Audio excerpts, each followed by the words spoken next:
आपने अखबारों में पढ़ा होगा, मुंबई बम ब्लास्ट के 12 आरोपी छूट गए, सुना होगा ना आपने।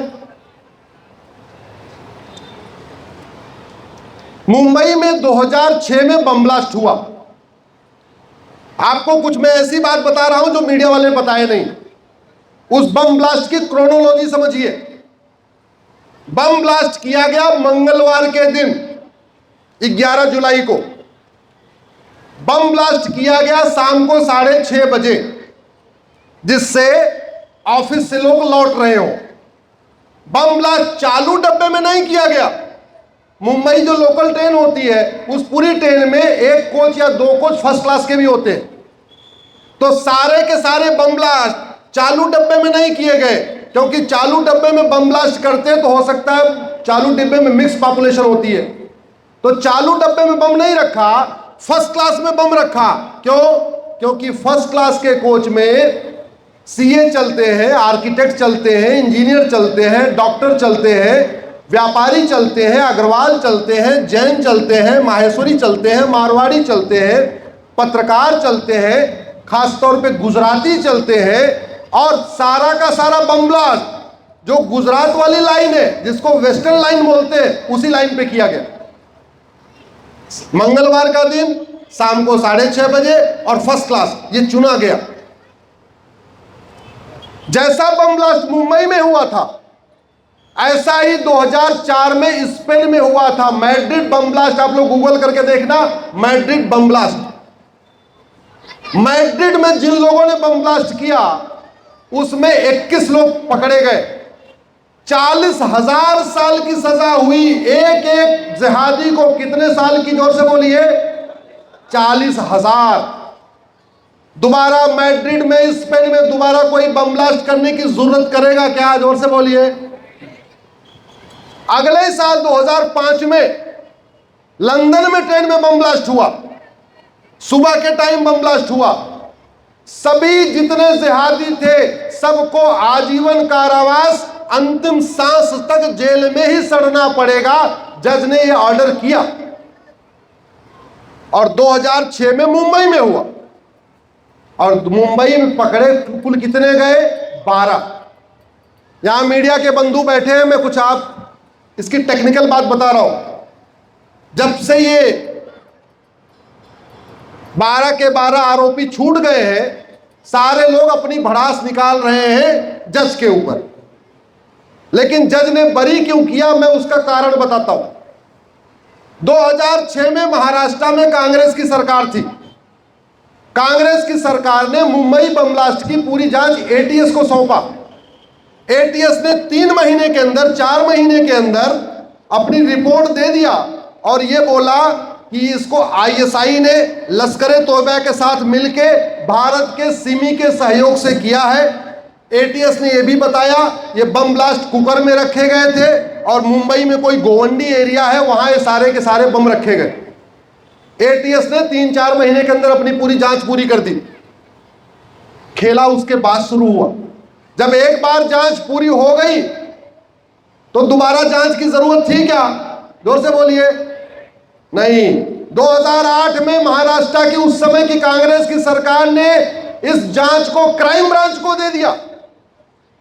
किसी भी राज्य में जो सबसे एक्सपर्ट एजेंसी होती है उसको एटीएस कहते हैं, एंटी टेररिस्ट स्क्वाड। एमपी में भी एटीएस, महाराष्ट्र में भी, सब जगह एटीएस बनी हुई।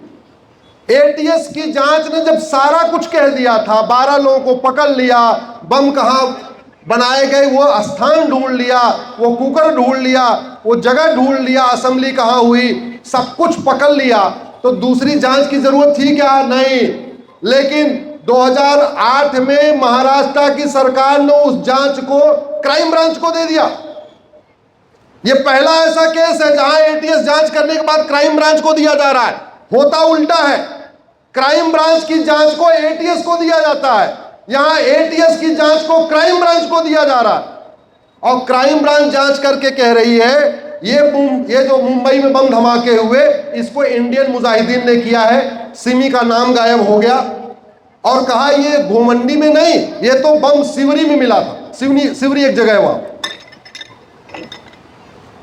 उसी का फायदा उठाया आतंकवादियों ने, या ये कह सकते हैं आतंकवादियों को फायदा पहुंचाने के लिए ही ये दो जांच कराई गई और दो की दोनों जांच रिपोर्ट कोर्ट में पेश कर दी गई।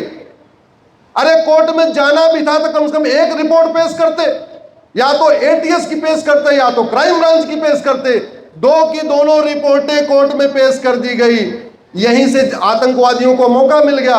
बोले साहब देखो, महाराष्ट्र सरकार की एक एजेंसी कह रही है सिमी ने किया है, दूसरी एजेंसी कह रही है इंडियन मुजाहिदीन ने किया है, एक एजेंसी कह रही है गोवंडी में बम मिला, दूसरी कह रही है सिवरी में बम मिला, और नतीजा क्या रहा? सबूत के अभाव में बरी हो गए। हालांकि महाराष्ट्र की सरकार ने जानबूझ के ये किया तो किया, लेकिन इस संविधान में हाई कोर्ट के माननीय जजों को और सुप्रीम कोर्ट के जजों को बहुत पावर दी हुई है। इतनी पावर दी हुई है कि वो पार्लियामेंट का कानून तक स्टे कर सकते हैं, पार्लियामेंट के कानून को भी खत्म कर सकते हैं, इलीगल डिक्लेयर कर सकते हैं। अगर हाई कोर्ट के माननीय जज साहब को ऐसा लग रहा था कि कुछ गड़बड़ है, पहली बात तो विश्वास करना चाहिए था। ट्रायल कोर्ट ने दो जांच होने के बावजूद 12 के 12 को फांसी दिया। अगर हाईकोर्ट के माननीय जज को लग रहा है कुछ गड़बड़ है, तो उन 12 आतंकवादियों का narco polygraph brain mapping test करा लेते। एक आतंकवादी का narco polygraph brain mapping test करने में ज्यादा से ज्यादा 1 दिन लगेगा, तो 12 आतंकवादियों का टेस्ट करने में कितना टाइम लगता है? 12 दिन। 12 दिन फैसला और रोक लेते, टेस्ट करवा लेते। इतनी पावर दी हुई है, कहते हमारे सामने टेस्ट करो। वो दोनों माननीय जज अपने सामने टेस्ट करवा के सारे सवाल जवाब कर लेते, लेकिन नहीं। मुझे समझ में नहीं आ रहा। चंद्रमा पे पहुंच गए, मंगल पे पहुंच गए, अग्नियान बना लिया, ब्रह्मोस बना लिया, परमाणु बम बना लिया। दुनिया के कई देशों ने झूठ पकड़ने के लिए narco polygraph brain mapping test करना शुरू कर दिया। हम क्यों नहीं करवा रहे? माननीय जज साहब को इन 12 आतंकवादियों के ह्यूमन राइट की चिंता थी, लेकिन उनको वो 200 लोग जो मारे गए उनके ह्यूमन राइट की चिंता नहीं हुई। जो 800 लोग घायल हो गए उनके ह्यूमन राइट की चिंता नहीं हुई। मामला सुप्रीम कोर्ट में आ गया है। सुप्रीम कोर्ट क्या करेगा वो बाद की बात है, लेकिन इस पूरी घटना ने 2 चीज बताया। या तो ट्रायल कोर्ट के जज जिन्होंने फांसी दिया वो नासमझ थे, या तो हाई कोर्ट के जज जिन्होंने पूरी तरीके बरी कर दिया वो नासमझ थे। जो भी है, चर्चा होनी चाहिए। इसलिए मैं आप लोगों से कह रहा हूं, समाधान क्या है? अपने सांसद विधायक को पकड़िए और उनको बोलिए ये 1861 वाला पुलिस एक्ट कब तक चलेगा? भारत में एक यूनिफॉर्म पुलिस कोड कब लागू होगा? ये यूनिफॉर्म पुलिस कोड हम आप नहीं बना सकते। मैं कोई सांसद नहीं हूं, मैं कोई मंत्री नहीं हूं। मैं तो आपको बता सकता हूं, मैं केवल उतना ही काम कर सकता हूं जो डॉक्टर करता है। आपको अगर घर में तबीयत खराब होती है तो आप डॉक्टर के पास जाते हैं। डॉक्टर क्या पूछता है? आपकी बीमारी पूछता है और पर्ची पे दवाई लिख देता है। डॉक्टर दवाई नहीं देता। दवाई लेने कहाँ जाना पड़ेगा? मेडिकल स्टोर पे। अब मेडिकल स्टोर में दवाई गड़बड़ मिल रही है, नकली है, बीमारी ठीक होगी क्या? नहीं।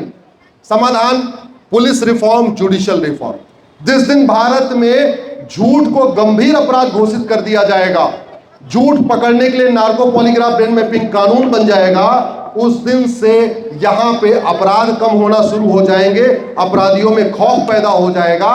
अभी हो क्या रहा है? 10-10, 20-20 हजार रुपए में लोग फर्जी गवाह खड़ा कर लेते, 10-10, 20-20 हजार रुपए में सारे फर्जी डॉक्यूमेंट बनवा लेते हैं, वकील को मोटा पैसा दे देते हैं। कानून इतने गड़बड़ है कि वकील बदलते ही कानून की व्याख्या अलग हो जाती है, जज बदलते ही कानून की व्याख्या अलग हो जाती है। ऐसा कानून नहीं चाहिए। एक जज फांसी दे दे, दूसरा जज बरी कर दे, ऐसा कानून चाहिए क्या? कानून तो ऐसा होना चाहिए, डिस्ट्रिक्ट कोर्ट के जज, चाहे हाई कोर्ट के जज, चाहे सुप्रीम कोर्ट के जज, जब उसको पढ़े तो सबका दिमाग एक ही तरीके से चलना चाहिए, एक ही व्याख्या होनी चाहिए। इसलिए मैं आप लोगों से आग्रह कर रहा हूं, भारत में जस्टिस विद इन ये लागू करने की मांग करिए। आप में से कितने लोग हमारे साथ फेसबुक पे जुड़े हुए हैं? हाथ उठाइए जरा। कितने लोग हमारे साथ यूट्यूब पे जुड़े हुए हैं? यूट्यूब, सोशल मीडिया में जुड़े रहिए, हमारे साथ बने रहिए। आमने सामने तो कभी कभी मिलेंगे, लेकिन सोशल मीडिया के माध्यम तो मिल ही सकते हैं।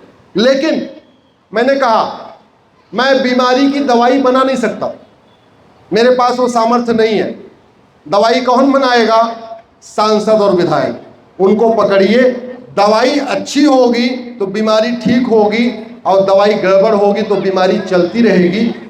बीमारी की बात करने से बीमारी ठीक नहीं होती है, बीमारी दवाई बदलने से ठीक होती है। इसी के साथ मैं आप सब लोगों को बहुत बहुत धन्यवाद देता हूं, आपका आभार व्यक्त करता हूं।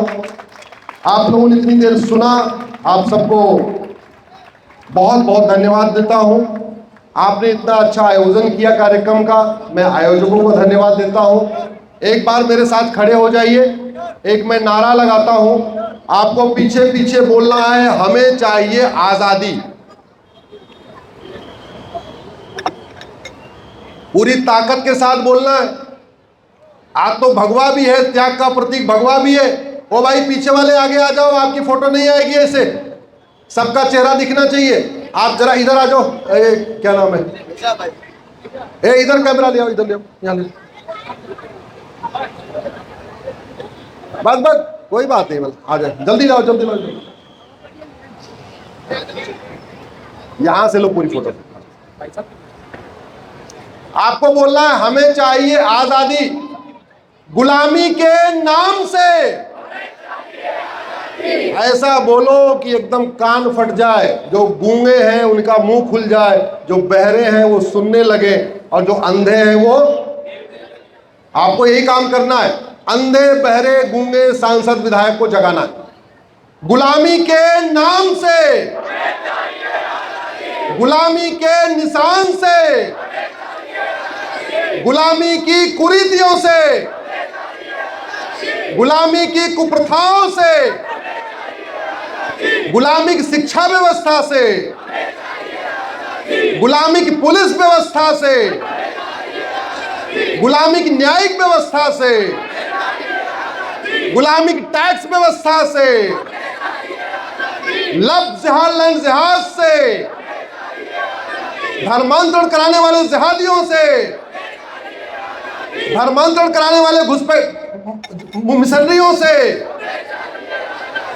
भारत में गद्दारों से, भारत के जासूसों से, माओवादियों नक्सलियों से, अलगाववादियों और कट्टरपंथियों से, पाखंडियों और जलालों से। भारत माता की, भारत माता की, भारत माता की जय